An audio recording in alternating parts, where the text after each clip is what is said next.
Today is February 13th, 2015. I'm Tennille Todd, interviewing Dr. Wenonah Haire at the Catawba Cultural Center on the Catawba Indian Nation Reservation in South Carolina. How are you today, Dr. Haire? Doing great. Wonderful. Okay, so go ahead and tell me your full name and your role within the Catawba Nation. My name is Wenonah George Haire. I'm the Tribal Historic Preservation Officer, and I'm also the Cultural Director of the Catawba Indian Nation. Okay. So today we're going to be talking about some of the traditional uses of the creeks and also some environmental concerns that the creeks have and the Catawba River that run through the reservation.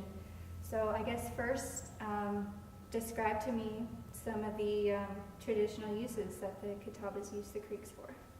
Well, their creeks and tributaries are important for a number of reasons. One, a lot of the medicinal plants come from the creeks and the tributaries, and our elders collect and gather and make the medicines from these. We have cultural practices that the tributaries and creeks are very important to us for. Our river cane, where it was our former way of hunting small birds and mammals, and we also use the river cane for basketry, flutes, a number of cultural practices. And as far as the ferns, there's a number of ferns that grow that are very good eating, so they like wet feed, and the creeks and tributaries are very important. A lot of our crayfish and small little crustaceans that are freshwater thrive in the tributaries and streams, and when they're not healthy, then those are no longer available. And a lot of our folk tales came that we were passed down from generation to generation, since we're an oral tradition, talked about some of the crayfish and different animals that were in our tributaries. And then the streams and tributaries are also extremely important because of our pottery tradition, which is international famous. We are one of the few tribes in the entire United States that makes pottery the way our ancestors have made since the beginning of time, before any Europeans ever came to this country. We don't use a potter's wheel. We get our clay from the riverbanks. We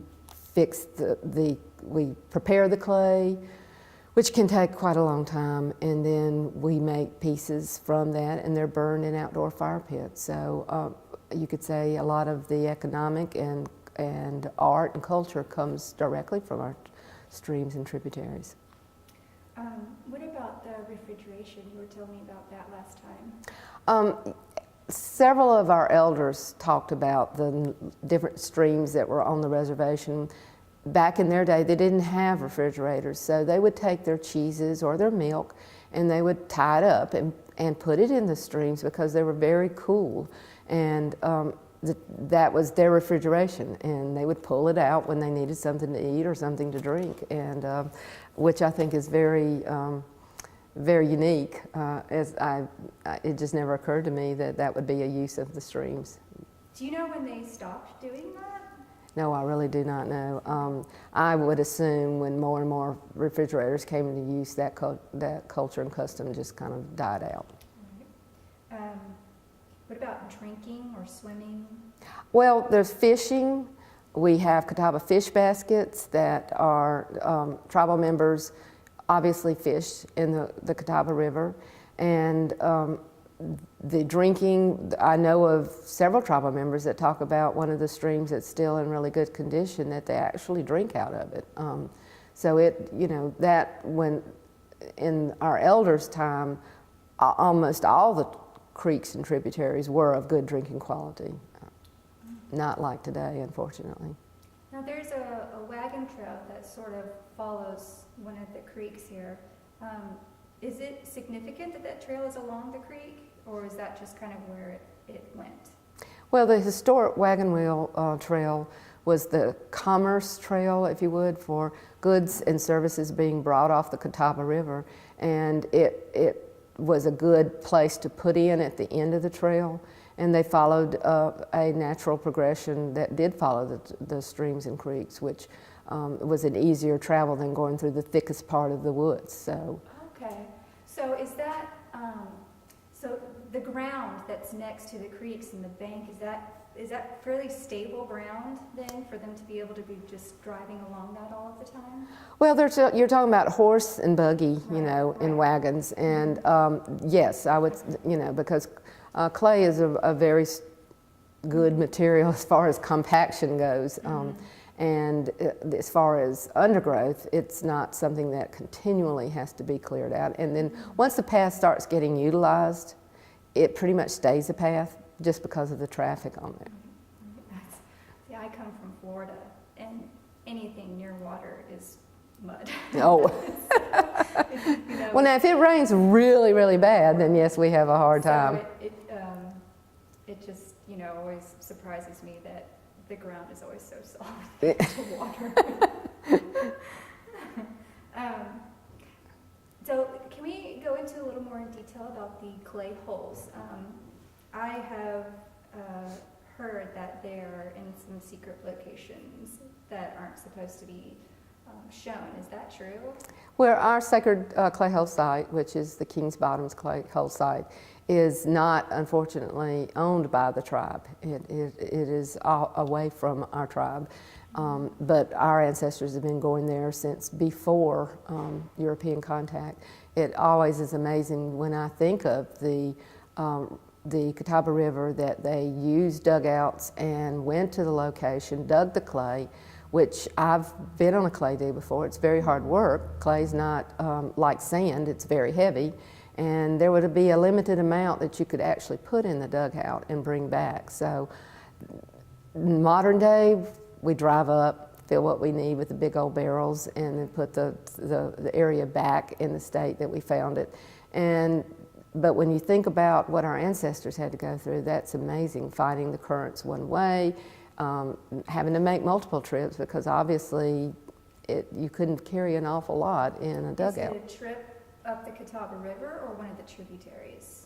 It's up the Catawba River. Mm-hmm. Okay. Now, are some of the clay holes like in the riverbanks and creek banks, but are some of them outside of that, like just in the ground? Well, almost all of the clay holes sites that the Catawbas use are associated with the Catawba River or a tributary, but you can find clay just in numerous places. There are pockets of clay, but there are only certain types of clay that our potters choose to use, and once established and accepted, those tend to be the ones that are continually used. Okay. Can you tell me about some of the sacred or religious uses of the creeks? Last time you were telling me about the sweat lodges and the river. Some of our tribal members still practice today the sweat lodge for purification and for just a renewal, and they will often, because after the whole process, they have to have a source of water to be able to cleanse themselves. And that's obviously not going to be inland, so it's always next to creeks and tributaries in the river. Mm-hmm. Okay. Can you tell me something about the Yehesuri? The Yehesuri is a Catawba folk tale that's been around since I've been trying to gather information about our people. And the only way I can describe it is that it is a way of getting children to be compliant in things that you want them to do. The Yehesuri are the little mischievous ones, and the stories are often focused on if you're out after dark, then they can get you, and so, you know, that's a way of getting children to want to be inside. And oftentimes one of the stories talks about that our ancestors would have swept the yard to wipe away the footprints so that the Yehesuri wouldn't know that there would be children in that particular area. And as one tribal member described to me the other day when we were talking about this particular folktale, our oral history, they said they're smaller than fairies, but larger than the leprechauns. But if you think of many different cultures, they have their version of the little mischievous ones. That is our Catawba one. Did they used to live along the creek banks, or did they live along the creek banks? The little mischievous ones were certainly noted to live along the creek banks and in old rutted out areas of trees and little tiny cave-like areas on the embankments, and our trail is named for that, in that if you put your imagination to it, we ask the public when they're walking the trail to think of places where the Yehusuri might be hiding, you know, and to keep up with your children as you go down the trail. So. From everything that I've been reading, I didn't completely prepare you for this one, but I've heard it's always been written that the Sugaree Indian tribe is who lived in the off of the Sugar Creek up towards Charlotte, and so I was wondering if you happen to know anything about them. Eventually, from what I've read, eventually they joined the Catawba Nation, but I wasn't sure if you knew anything specific. I don't really get into. I know that the Catawba had a very strong presence in North Carolina, and particularly in the Charlotte region. Yeah, they're a bit of a mystery, so. Yeah. Okay, so the Catawba River flows through the reservation south of where the creeks from Charlotte join with the river. What kinds of environmental concerns arise from this? Well, you have, from a cultural standpoint, any pollutants that one entity doesn't take care of and passes it on down to another city or government entity, and ultimately it comes by us. It has the impact of causing harm and actually making extinct some of our plants that we use for medicinal purposes or for cultural purposes. River cane is very sensitive to its environment. Once it gets a foothold and is allowed, and it's happy with its environment, yes, it can grow. But there's also pollutants that can cause problems with it. We also have tribal members today that still continue to fish and eat fish out of the Catawba River. And so if there's high mercury or PBA or any of the pollutants that come down, that impacts our tribal people. So that both of those areas, I'm a firm believer that if an industry wants to come to the region, that's great. We all either have opportunities to work in some of the factories around, buying their services, whatever it may be. I don't think very many people argue with that point. What we get upset about is what happens in the process to make your product. I think a company ought to, if they're using water from the Catawba River, then they ought to put it back at least as clean as they got it out, if not better. I mean, that's one thing they can do for the environment, and it's not going to cost them all that much to take an extra step and make sure they're a good steward of the environment. Could you tell me about the Catawba River Task Force? For many years, we were on the Catawba River Task Force, which was a coalition of a number of agencies, a number of concerned citizen groups, a number of local agencies as well as federal agencies to talk about the status of the Catawba River. And it's not just it starts in this segment and it ends in this segment. It is utilized, all the way from its headwaters that start in North Carolina and goes into other basins and ends up ultimately down at the ocean. So the stewards or the individuals that were very concerned, there were people that were before me that pulled this committee together that I was very fortunate to be asked to be on. It's one of the first times to be able to come together and say, okay, what's not working, what needs to work, do it as a bi-state because this river just doesn't start and end in one state. And let's talk about, the leaving a legacy for future generations. About what time frame was that, or is it still going on? I'm terrible with time questions, but it was started. They actually put out I think, 2 reports on their work. And I would say it began probably as much as 15, 20 years ago. So there has been discussion for quite some time about the status of the river and what needs to be done.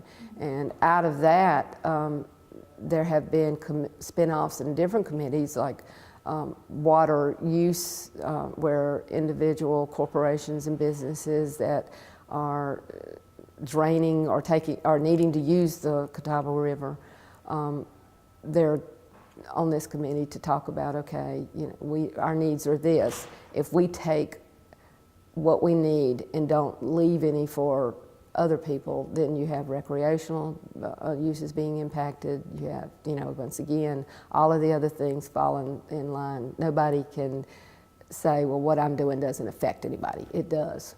With the rivers and tributaries, it very much does. How have companies or organizations in Charlotte or Mecklenburg reacted to these sorts of coalitions? Do they join in, or have they stayed away mostly, or? Well, the bi-state task force, which I was not able to be on that for very, very long, but I feel that people want to do the right thing, but sometimes the day-to-day industry and commerce and their lives, they tend to kind of put it on a side, and I think that's something that has to be very guarded, because it needs to be an integral part of business, not just what the bottom line is, but what are we doing to our resource. Because after all, if the resource dries up for them, it will impact their bottom line also. So. Does the Catawba Nation do their own testing of the river? We have an environmental department, and they have done testing in the past. And so we have the capability of testing and periodically testing. Do you happen to know the sorts of things that they test for, or what shows up the most or is the most concern? No, I don't. Okay. Darren Steen would probably be the best one to answer that. Okay. Do you know what's the main goals of the Catawba Nation's Water to Quality program? To make sure that we are guarding against what's coming down the river, to make sure that we're working with entities such as Duke Energy, who has a warning system that whenever there is a process by which people need to be alerted, whether it's contaminants or whatever, they've got I'm not sure of the best way to describe it, but an alert system where it's passed down the line from phones. You contact a certain office and they get the word out to your people. So it's partners. It's not any one person doing something. It's everybody working together. So I feel like that there is an effort to make sure that, I know our environmental department is very proactive. Air quality and water quality is of utmost concern to them, because it does impact our people. We live around the water and we continue to use the water. Do people around like to use it for swimming? Do they wish it was cleaner in order to swim in it and recreate in the water? We have tribal members that still use it quite frequently for swimming, and that is always a concern with anybody that is around water, and it goes both ways. Sometimes people will assume that if the water they're swimming in, they'll say, ooh, I never swim in the Catawba River. But then some of the tests have shown that actually the things that they were most afraid of just simply aren't there. Some of the darker waters going down toward the coastline is where a lot of the problem can occur, because it tends to be more stagnant and staying in one area. But I don't believe you can get complacent just because a test has come out. I think it's got to be continually monitored, because there's continual players in industry.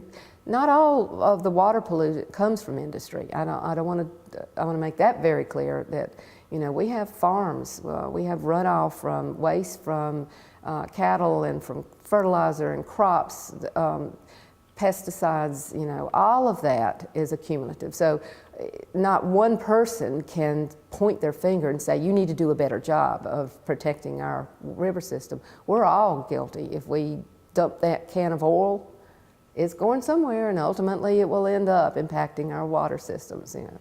So we're all need to be very aware of what we're doing that could impact the Catawba River. The buffer zones, very important along the rivers and tributaries. If you go in and you clear cut, then you've got sediment erosion, and you've got a much better chance of pollutants getting into the water system, which affects the fish, which affects us when we eat the fish or when we swim in the water.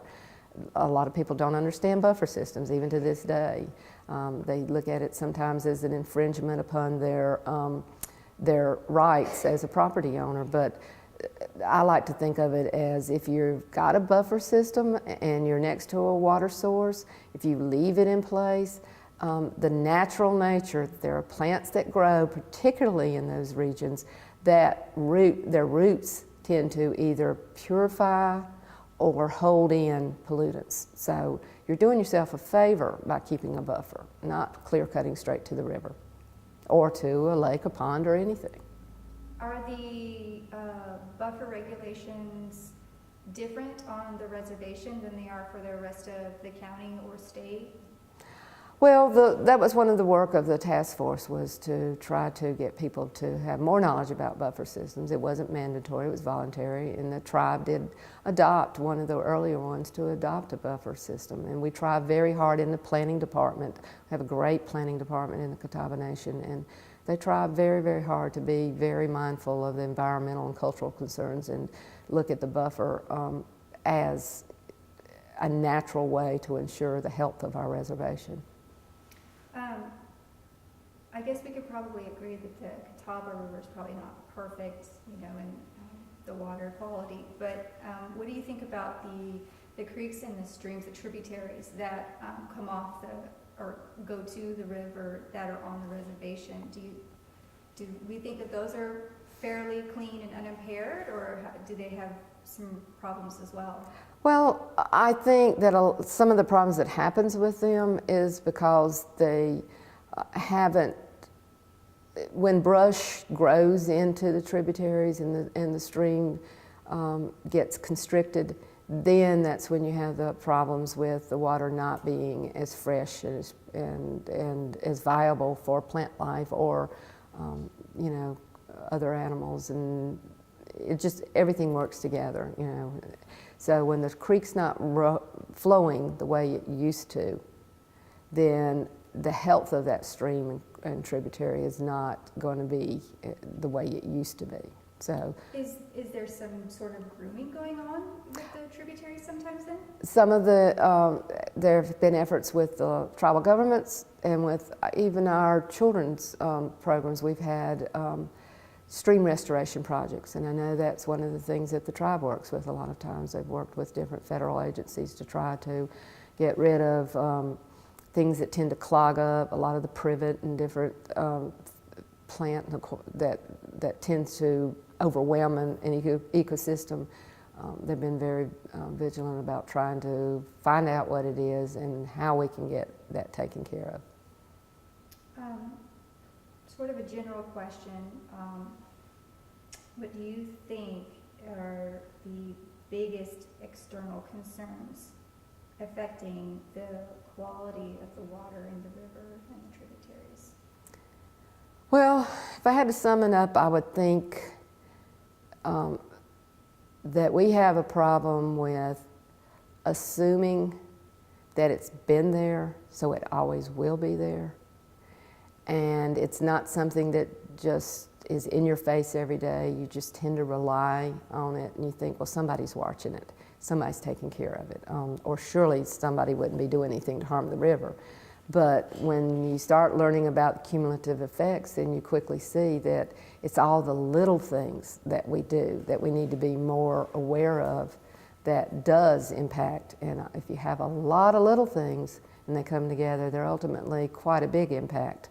So I would say let's quit pointing fingers, let's all see what we need to do, and let's all be watchful of anybody who isn't considering that our water resources are important. Okay. Well, I guess we'll end this with a tale that you have found. And I guess you can go ahead and start that. Well, this one was told by Chief Samuel Taylor Blue. He was one of our great leaders of the Catawba Indian Nation, and he died in the late 1950s, and he was one of the last fluent speakers of the Catawba language. And he told how water was taken from the turtle and spread over the world. It was the creation story of water. He said one time the turtle had changed charge of all the water. He sat over it, guarding it very carefully. A fox came by one day, being very thirsty. He asked the turtle if he would be so kind as to give him some water, as he was dying of thirst. The turtle just simply refused.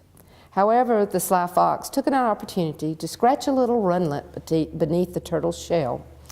When the turtle began shifting himself, the water began to run out, forming a small branch. This increased in size to form a river. This ran into basins to form oceans. The well of water, which the turtle has all for himself, was thus made available for all and formed streams, lakes, rivers, and oceans. So I think of that story as a kind of a charge to remind people that, you know, it started out as a little runlet, and it ran into the tributaries, and then it ran into basins, and then it went into the ocean. And it is a finite resource, so we have got to make sure that not only while we're sharing it, we're not abusing it, and we're always trying to leave a better footprint. That's very cool. I like that. So, yeah, I just happened to think of that when you left. I said, ah. Yeah. No, that's great. I have a favor to ask. Can you say the Indian word of the Catawba River for me? Can you say it? Well, you mean Nye Iswa? Yeah.